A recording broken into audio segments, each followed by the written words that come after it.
Tartu linna üldplaneeringust tulenevad need teatud nõuded, et suuremate avalike hoonete puhul tegelikult on vajalik konkurss. See töö valiti välja sellepärast, et hästi nagu õpilaste keskne lähenemine. Keskkond on suhteliselt keeruline, et seal ühel pool asub supilinn oma väikeste majadega, teisel pool kesklinn, samuti muinsuskaitsealune juugendhoone. Lisaks asub krundil linnamüüri muldvall, mida ei tohtinud ka puutuda. Püüdsime võimalikult hästi seda hoonet sulandada hoovimaastikku ja tekitada suhteliselt halvasti kasutatud koolihoovist väga mõnusa ja lapsesõbraliku keskkonna.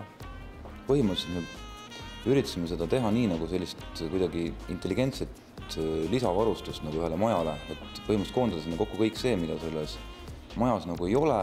Ja teine oli see, et panna selle krundile niimoodi, et ta siiski jätaks nagu domineerima selle ajaloolise koolihoone, aga samas ta nagu võimaldaks inimestega, kes krundil liiguvad ja siis lapsed, kes seal koolis käivad, nagu natuke teistsugust kontakti hoonega, kui on nagu tavaline selline, ütleme, paraatse sellise ajaloolise koolihoonega, et seal on nagu võimalus nagu kooli peal istuda, koolist üle käia, kooli alt läbi käia.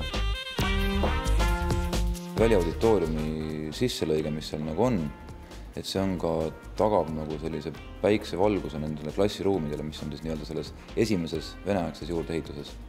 Ühes krundi pooles, kus siis on see ajalooline nii-öelda see kaitseehitised, sealpool on päris kõrge haljastus.